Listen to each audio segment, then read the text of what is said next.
Okay, this is day one on the River Wye, and we're having our first stop. We're having a tea break after about 9 miles. It's been pretty good going. One or two rapids and fairly challenging shallows that have tested us a wee bit, but we've absolutely muddled through and done some seriously good work today. So anyway, this is our spot for a little tea break.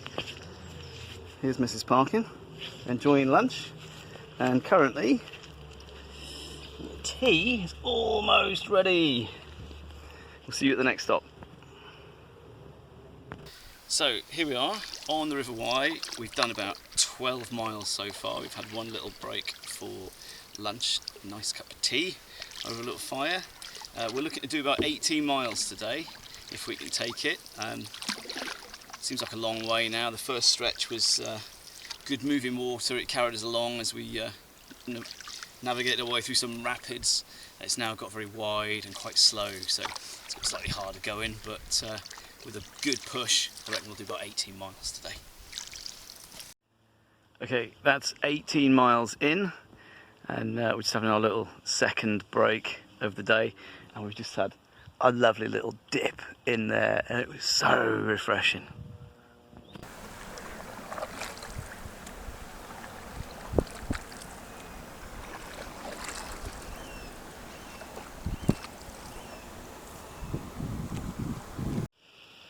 Right, end of the first day. We've got about an hour and a half of daylight left, so it's supper time, and here we are, all nicely camped up. Here's Mrs. Parkin, who's just done a sterling job chopping all the veggies for one of our famous Wild Parkin stews. There we go. What a picture.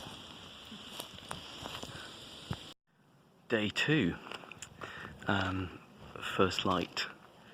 So forgive my dishevelled appearance, just woken up, and today we're going to push through Hereford, where we might even stop off, say hello, and pick up some provisions perhaps.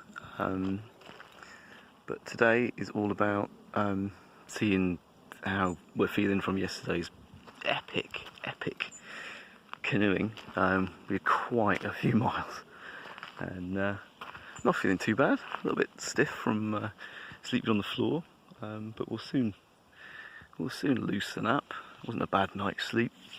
Kept awake by an owl a little bit, which was in a tree very nearby and seemed quite cross about something for a few hours. And then all the usual sort of rustlings and things in the night that make you wonder what's going on out there and keep you awake. A bit of rain as well on the tarp, which is always a bit loud. Speaking of which, we need to keep our wits about us today, because we've got a few thunderstorms planned, and it's not that pleasant being on the river in a canoe when there's thunder and lightning going on. So we're going to see how many miles we can get under our belt, and then what shelter we can seek when that starts to happen. But either way, it should be a lot of fun. So yeah, we'll check in later. The canoe's still here. That's the important bit. We discreetly squirreled her away in this rather neat little lagoon here last night. You barely see it, can you? Because the sun hasn't quite come up yet. But yeah, great little spot we found. Very secluded. And nice little place to strike camp, get a fire going, have some stew. It's lovely. Thinking about breakfast now. But the first job this morning, because of the rain last night, is to look under some of the sort of sheltered branches and see if we can find some dry sticks to get the little stove on and get a coffee going. It's not a cold day, but you can't start out without a coffee on a little campfire in the morning. So the trick here is to be looking for the flood mark, where you'll find lots of sticks deposited. But because it rained last night, what we're doing is looking for flood marks under trees, which would have sheltered any driftwood. So you're looking for this sort of thing and you get an absolute abundance here. And this is the difference between having your morning coffee or not. Well, the coffee's on and Mrs. Parkin has prepared a splendid breakfast that we're just tucking into, and then we'll be ready for the off in about half an hour. See how many miles we can get through today. How's the coffee? It's good, it's tasty. Taylor's asparagus.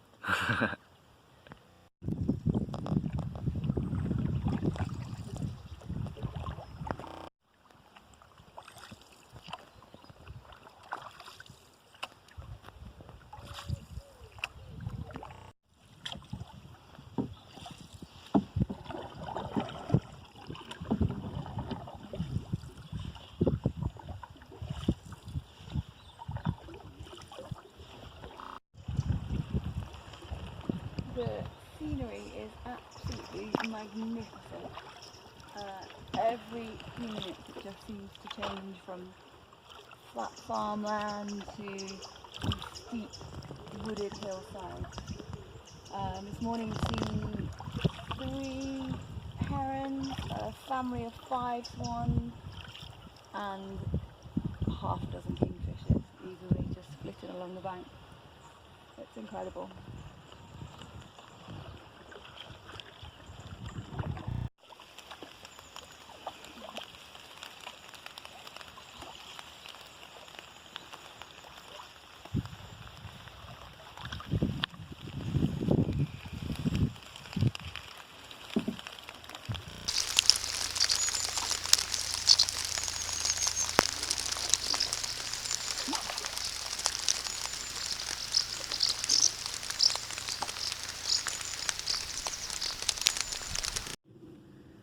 That's the canoe all moored up, quite happy. Everything looking weirdly calm at the minute. We've had some pretty poor weather, and we just beached for a bit of a break, get some coffee and some bannock on the go, because over here, don't know if you can see the sky there, we've just got a thunderstorm coming in, so we might have to get a tarp out and just shelter here until it passes, as we head in towards Hereford, which we haven't reached yet. But it's been good fun. We had some great rapids that we had a really good laugh going down, and right now we're aiming for a restorative coffee and a bit of bannock, and here we are, Mrs. Parkin running the kitchen, and hopefully we'll get through this storm. Okay, so the storm passed and it's time to get back in the boat and push off, while we've still got a little bit of a weather window, although lots of dark clouds forming all around us, so we might just make it beyond Hereford before it starts tipping it down, hopefully. Fingers crossed.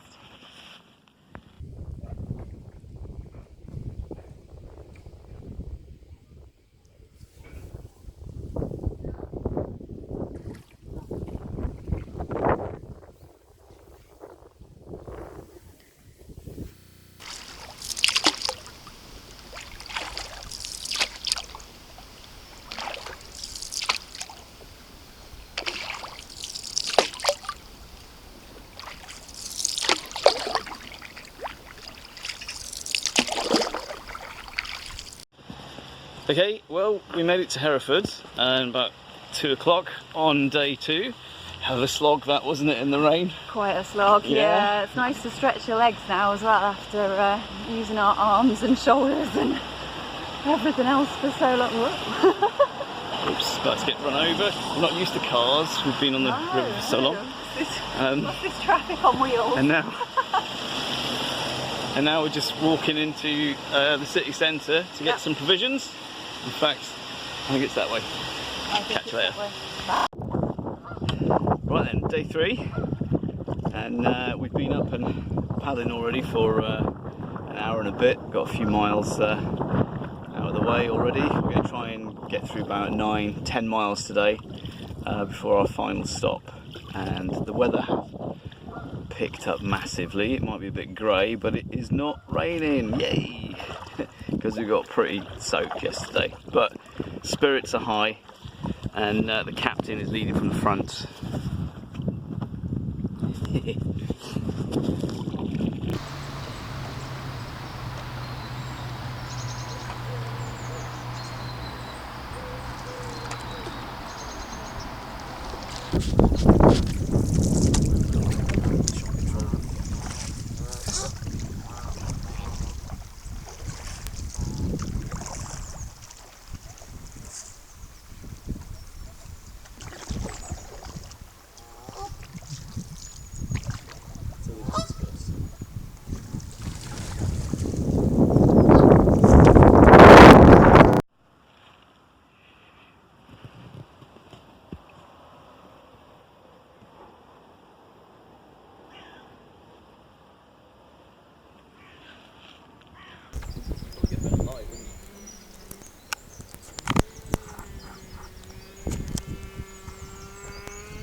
So despite aching limbs and blisters, we still managed to power through today. We were planning on stopping after about 9 miles, but somehow, fueled by good sleep and a huge breakfast, we absolutely stormed past the point that we were going to stop at. Decided to carry on and break our 50 miles, and it's all gone very, very well. We're about 3/4 of the way there. Just stopping for a little rest here. We were going to have a cup of coffee, but there are no sticks for our wood stove, which is a bit remiss of us, but c'est la vie, and we'll grab a coffee when we stop. So anyway, here's the engine room.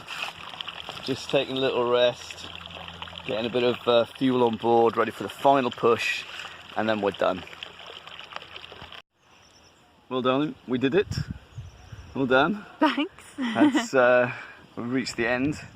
And we've got bruises, blisters, aching shoulders, aches and pains, and biceps too. or bites. Yes, biceps, triceps, all that. Yeah, great big bulging muscles, abs like Peter Andre, and also some mysterious mosquito bites as well, which I don't know where they came from. But hey, we did it, and that's brilliant. We should be really proud of ourselves. That was a fantastic trip. Pretty grueling at times in some of the weather conditions.